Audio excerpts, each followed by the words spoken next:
Duddake penny kaba. Dhugaadha. Iddike tachaale dharakinni kan jiru. Dhugaadha. Eessaa dhufte? Asumadha. You are free. Amen. This is a prophetic healing to a sister used to suffer of Kai.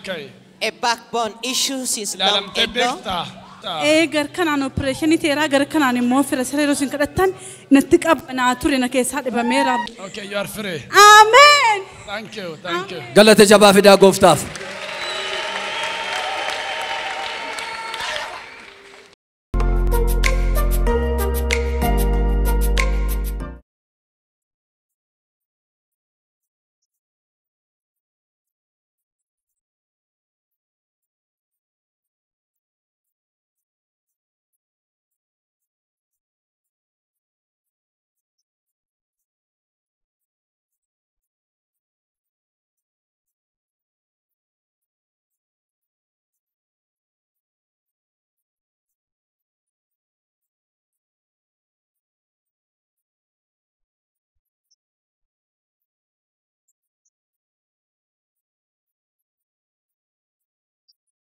Waan waggaa sadii fi lafarra si jala harkifate. Sirriidha.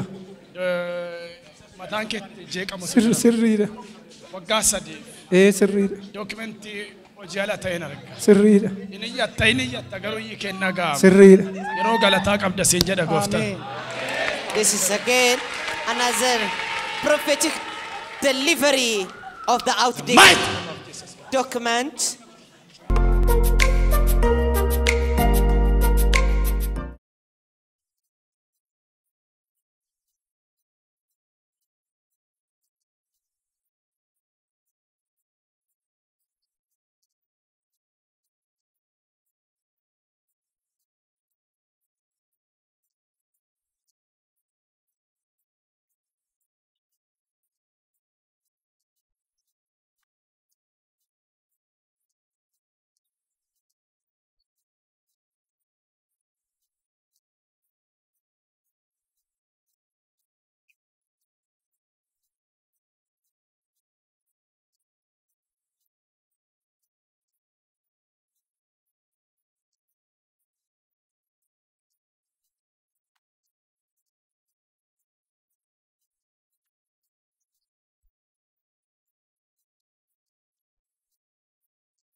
Another prophetic delivery.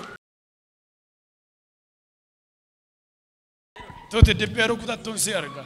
Amen. Waaqayyo abbaa galataa si godha. Amen. Waa si xumureera gooftichi. Amen.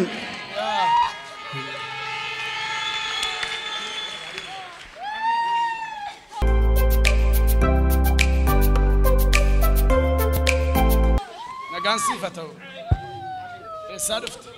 Kibba lixa shawaa aanaa. Waa halkan abjuu keeni kana si tumate halkan abjuudhaan. Dhugaadha. Erga sana booda gara kanatti rafuun baay'ee si rakkisa. Dhugaadha. Har'aan booda hin jiru si keessa. Amen. You are free.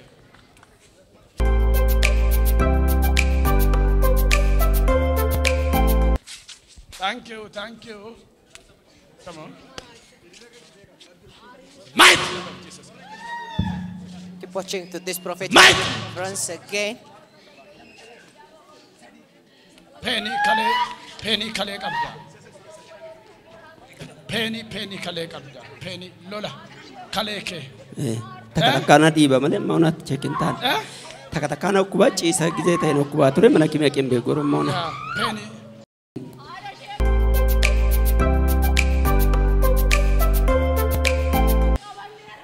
Gastric chogarra hama yero dera. Sirriidha. Gastric chogarra hama. Eyye. You are free.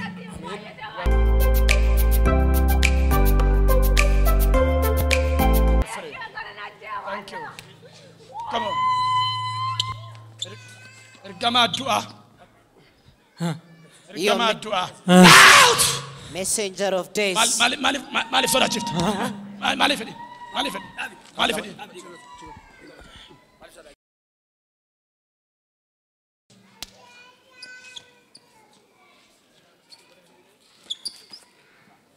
Namichi kuni waatu garaa kee keessaa garaa kee keessaa rakkina cimaatu jira. Kunoo baadheen jira qoricha. Maal? Kunoo baadheen jira qoricha. Maal? Qoricha baattee jirti. Garaachi koo raammoo godhateedhaan kaleen koo infekshinii sukkaara. Ammaa kaasee si keessaa du'eera. Amen. Amen. It's a prophetic healing to a Amen. man Thank you. used to suffer of different. Thank you. Thank you.